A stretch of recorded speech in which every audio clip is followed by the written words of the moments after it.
एक गांव में रोहिणी नाम की एक औरत रहा करती थी। रोहिणी के दो बेटे थे, शुभम और मानव। उस ही गांव में बड़ा बेटा शुभम सरकारी कॉलेज में प्रोफेसर था और उस ही गांव में छोटा बेटा मानव टीचर था। रोहिणी के पति की मृत्यु 2 साल पहले हुई थी। अपने दोनों बेटों के साथ वो बहुत ही हंसी खुशी रह रही थी। रोहिणी ने अपने दोनों बेटे की शादी के लिए शहर में रिश्ते ढूंढने शुरू किए, क्योंकि वो चाहती थी कि मैं शहर की पढ़ी लिखी स्टाइलिस्ट बहू लेकर आऊंगी। खैर से उसका यह सपना पूरा हुआ और उसे 2 लड़कियां शहर में पसंद आ गई। अब उसके दोनों बेटों की शादी होने वाली थी। रोहिणी बहुत ही ज़्यादा खुश थी, क्योंकि उसका सपना पूरा होने वाला था। घर में एक बार 2 बहुएं आएगी, मेरा घर खुशियों से भर जाएगा, कितना मज़ा आएगा।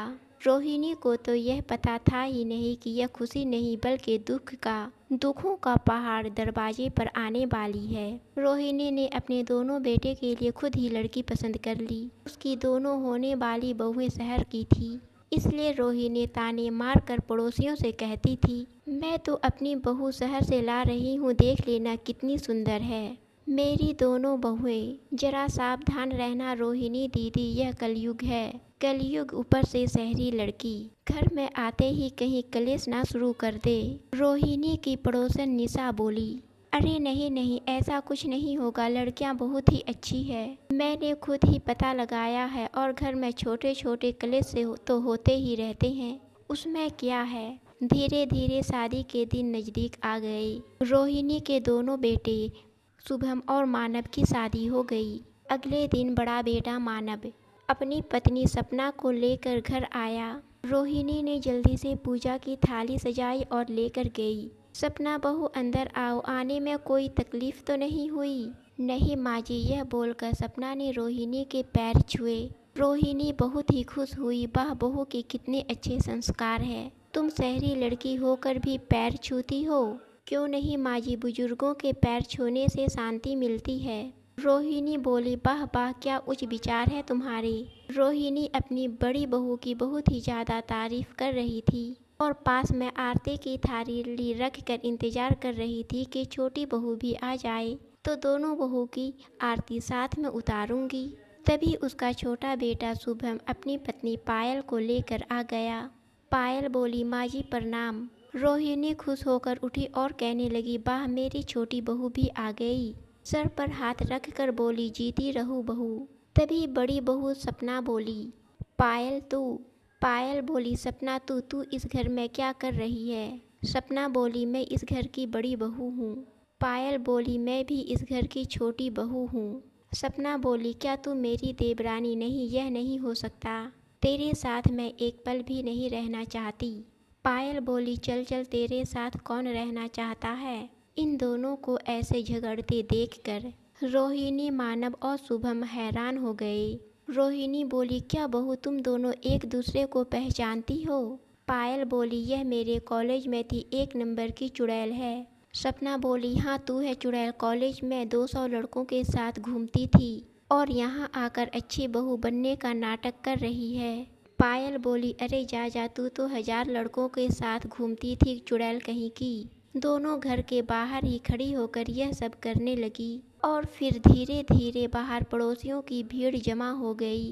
रोहिणी अपनी दोनों बहुओं को देखकर हैरान हो गई, फिर बोली, अरे ठीक है, बाद में लड़ लेना, पहले अंदर आ जाओ तुम दोनों, बाहर सभी लोग देख रहे हैं। पायल बोली, अरे देखने दीजिए, मैं किसी से नहीं डरती, मेरे भैया पुलिस में हैं। तभी सपना बोली, हाँ हाँ, मेरे पापा भी आर्मी में हैं। अब बोल चुड़ैल। दोनों अपने मुंह से गंदगी निकालने लगी। पड़ोसियों का क्या है, वह तो हर झगड़े में मजे ही लेते हैं। मानव और शुभम ने दोनों को बहुत समझाकर घर के अंदर भेजा। रोहिणी वहां खड़ी की खड़ी रह गई।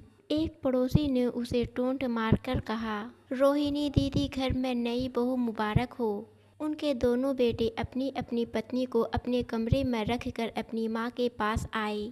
यह क्या हो गया माँ, यह कैसी लड़कियां पसंद की है आपने।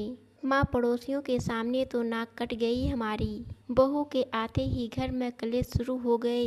रोहिणी बुरी तरह सदमे में पहुंच गई थी। अचानक से यह सब हो जाएगा उसने सपने में भी नहीं सोचा था।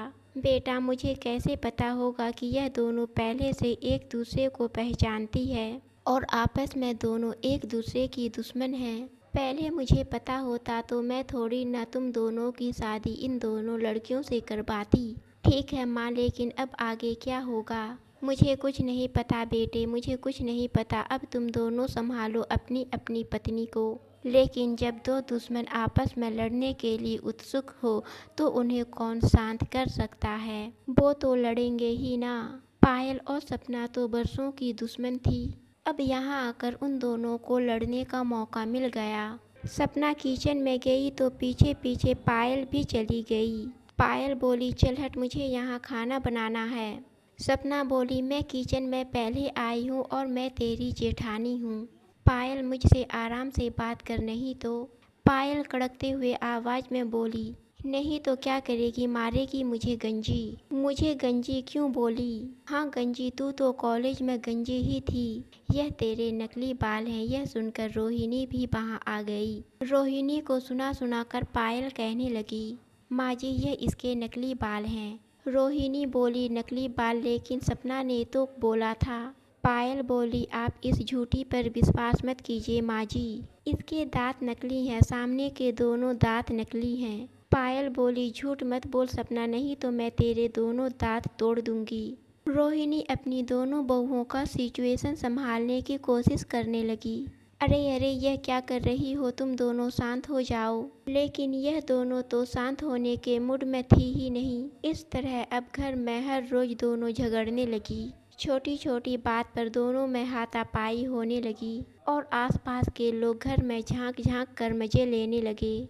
वाह, अब कुछ जाकर मोहल्ले में मज़ेदार कलेश हो रहा है। बहुत मज़ा आ रहा है। भाभी, मैंने तो पहले ही रोहिणी को कहा था, लेकिन वह तो बहुत उछल रही थी। शहरी बहू लाने का घमंड था उसमें। अब देखो कैसा लगता है। इस तरह पास पड़ोस के लोग मज़ा लेने लगे और गांव में रोहिणी का नाम मिट्टी में मिल गया।